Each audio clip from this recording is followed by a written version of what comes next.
Hey guys, welcome to Watch How I for this week. It's going to be a quick one today because I've got a whole bunch of stuff to get into, but it is an important discussion around how a Scrum Master should act, right? If a Scrum Master can act in a particular way, can be a particular person, there is more likelihood of that transition for that organization into an Agile methodology to succeed.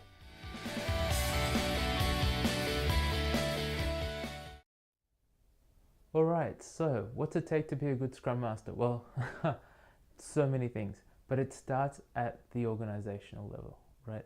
What we're trying to do here, guys, is to change an organization from within, right? And that's a tough thing to do if you're going through an agile transformation, or even if you've been through a transformation. Remember, an agile transformation, I hate to use this line, it never really ends, right?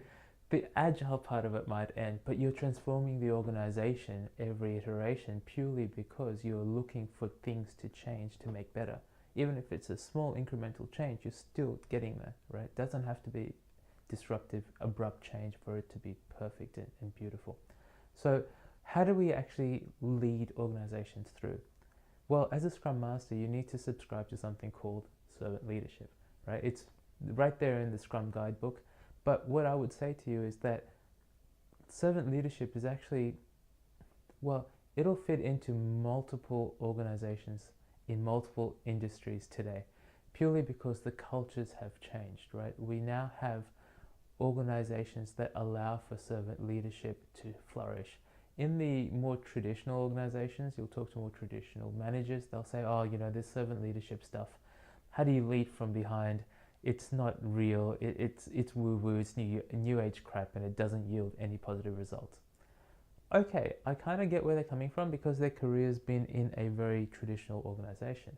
But these days, guys, across all industries, you're seeing disruptors, you're seeing organizations that are looking at culture as a differentiator, as a key competitive advantage. When they know that when they get their culture right, when they have alignment with their employees, and that's all humming along, that translates to product, service, stakeholders, everything. Everything gets better purely because your organizational culture is steady and healthy.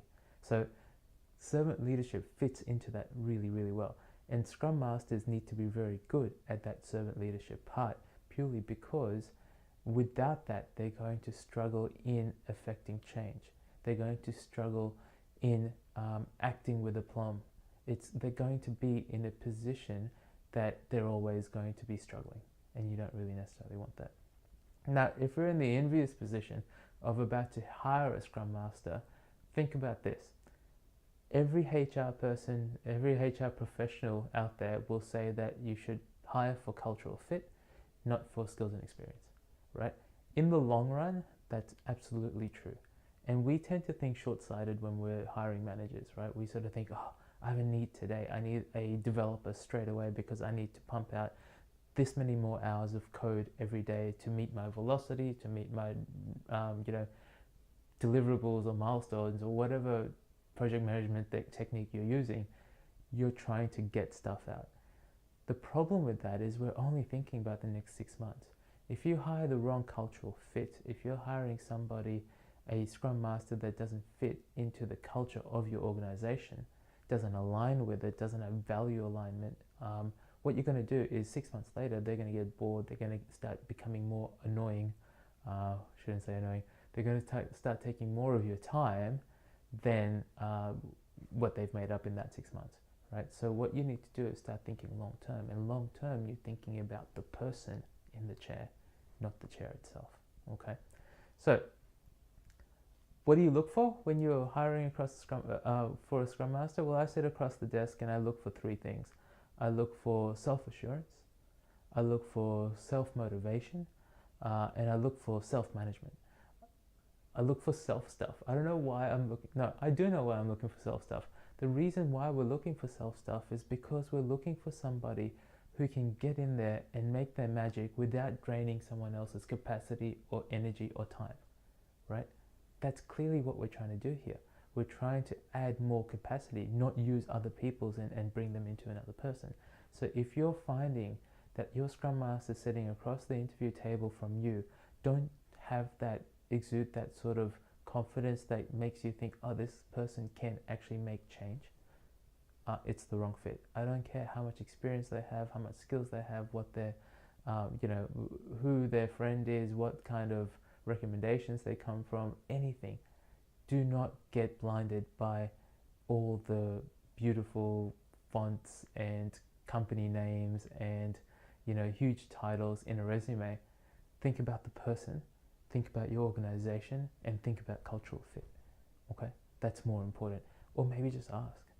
A lot of applicants these days are in the envious position of being able to interview you, and so what you're doing is you're in a mutual discussion now, and what you should be doing is trying to figure out whether there's fit alignment between organization, team, and the new person. But what happens if you are a Scrum Master, right? So a Scrum Master that has all those self-words is really important. But what if you're not one of them, right? You want to be the sort of person that carries out their duty with aplomb, but you're not there yet. What's the first step you take? You're ready to take the next step. What's the first step you take? Well, the first step is knowing yourself. It's really kind of woo-woo and weird as well, but it's really important. Guys, Google something called emotional intelligence. There's a whole bunch of stuff out there. You'll get a lot of results, but all you have to really read is like the first paragraph in Wikipedia, and you'll know all about it because it's innate. Emotional intelligence, it's where it's at. That's where leadership will go into the 5th level. It's where leadership will become so natural that people will want to follow you, right? You will exude the sort of confidence that you need. And I'm not talking about that crappy, I know it all, chest out type confidence. No. I'm talking about that cool, calm, serene, in control type confidence that people will want to follow you into uncertain change with you purely because of that. That's what you need to start building as a Scrum Master. If you can do that, you can really start affecting change in your organization much easier, much quicker than you had if you just had the skills and experience. Alright guys, that's it for today.